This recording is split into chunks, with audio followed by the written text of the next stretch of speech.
Los índices de deforestación mundial en el último año, en el 2020, fueron cada vez más altos.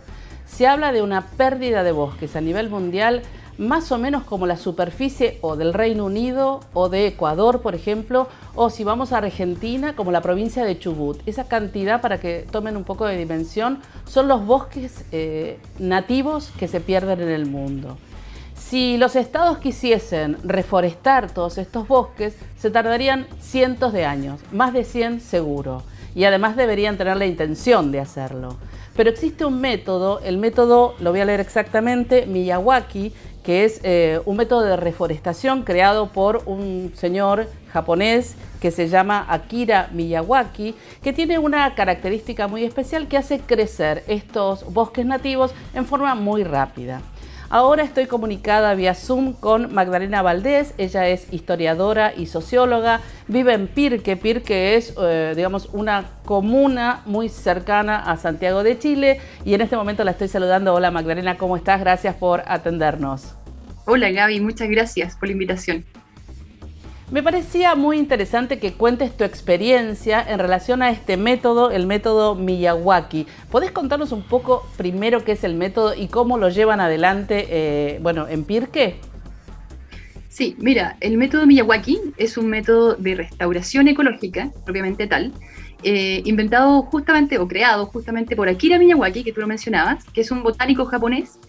Y él lo que se pregunta recorriendo Japón es cuál sería, porque él percibe que la mayor parte de la vegetación japonesa no es propiamente nativa. Entonces la pregunta clave que él se hace es cuál es la vegetación que habría en este lugar determinado, por ejemplo, si es que no hubiese existido la intervención humana, ¿ya? Esa es la gran pregunta que responde Akira Miyawaki. Entonces, ahí él acuña un concepto o trabaja con un concepto que se llama vegetación natural potencial, ¿ya? Entonces, lo que él hace es identificar en cada zona de Japón la vegetación natural potencial de ese lugar, ¿ya? Entonces, a partir de eso, él comienza a trabajar en este sistema que se conoce como método Miyawaki, que lo que hace es, en definitiva, acelerar el proceso de sucesión natural o de sucesión ecológica que se conoce. ¿Y qué es esa sucesión natural o esa sucesión ecológica? Es el proceso mediante el cual la naturaleza se las arregla para colonizar los suelos inertes. Por ejemplo, después de una perturbación como un incendio, por ejemplo, ¿cierto? Queda un suelo muerto, ¿cierto? Quedan árboles muertos, queda todo muerto, no hay vida.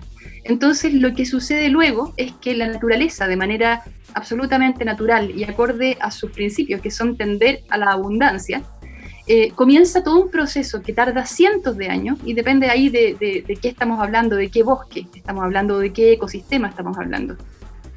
Tarda cientos de años en pasar desde este suelo inerte a una situación de un bosque en situación de clímax, ¿ya? O un bosque maduro.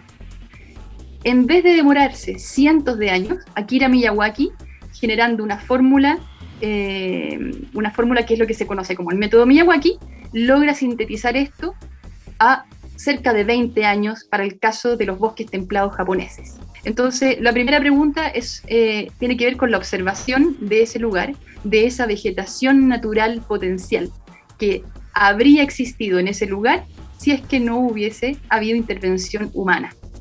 Esa es la primera pregunta que intentamos responder. Y para eso, lo primero entonces es buscar lugares de referencia, porque no es fácil encontrar esa vegetación que debería estar. Entonces uno tiene que buscar quizá un cerro que esté todavía bien conservado, con las especies que corresponden, o un parque nacional, o una reserva, qué sé yo.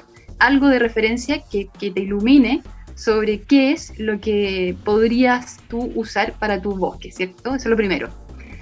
Luego de eso viene la observación del suelo, es decir, ese suelo inerte y seguramente compactado.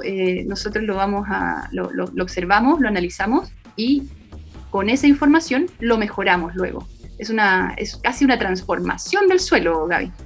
¿Lo mejoran con nutrientes? ¿Cómo lo mejoran? Lo mejoramos mira, muchas veces aquí en Chile los suelos tienden a compactarse, entonces o aquí en la zona central de Chile, tienden a compactarse muchísimo. Entonces, lo primero es descompactarlo, porque el oxígeno que le entregamos al suelo con esa descompactación es fundamental para generar vida.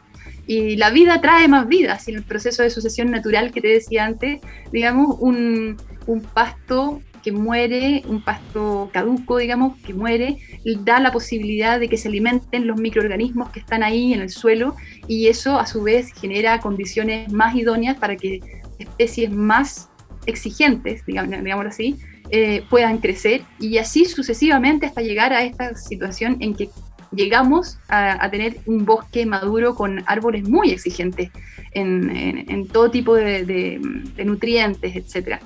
Entonces lo primero es soltar ese suelo, airearlo, oxigenarlo, pero además le entregamos vida y estructura, si es necesario, ¿cierto? Con materia orgánica, con guano, con compost, con lo que tengamos a mano también.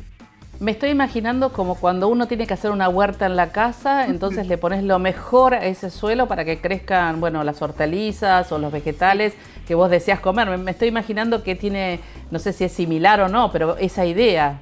Sí, es esa idea, sí, la verdad, es una mejora bien sustancial. Te digo, cuando digo que se suelta ese suelo, en este caso a veces puede llegar a ser bien extremo, es incluso con retroexcavadora si es necesario. Claro. Y en ese sentido es una intervención que suele ocuparse el método Miyawaki en zonas más limitadas, más acotadas, porque realmente la intervención por metro cuadrado es muy alta. Sí. Entonces, y siguiendo con los pasos, ¿cierto? Después de esa mejora sustancial de suelo, tomamos las especies que nosotros dijimos que son esta vegetación natural potencial, ¿cierto? Tomamos las especies, recurrimos a viveros o a semillas, lo que cada quien quiera, ¿cierto? Y se ubican en alta densidad. Cuando decimos alta densidad, quiere decir que por metro cuadrado más o menos tenemos entre 3 y 4 plantas, ¿ya? Ojalá de estructuras, de estratas distintas, es decir, ponemos un árbol de estrata alta, un árbol alto, aunque los pongamos todos en tamaño chiquitito, ¿no? Porque todos lo vamos a poner en tamaño chiquitito, pero un árbol que en su adultez va a ser un gran árbol, al lado de uno de estrata media y luego un arbusto más bajito, o una hierba. ¿Y eso, Magdalena, por qué es? ¿Por qué se usa eso? Porque de esa manera se acomodan, digamos, las estructuras, digamos, la arquitectura de la planta se acomoda tanto a nivel aéreo como a nivel de subsuelo, ¿ya? La arquitectura de las raíces se acomoda mejor, digamos, y también la estructura de la parte aérea de la planta, que es lo que vemos, ¿cierto? Y entonces la competencia que se genera es un poco más armónica, se podría decir. En un solo periodo de crecimiento, nosotros pasamos de 30 o 40 centímetros a un dosel de bosque, es decir, una altura máxima de cerca de 3 metros. Muchísimo, digamos, muchísimo. Como 4 veces, Claro. 4 veces.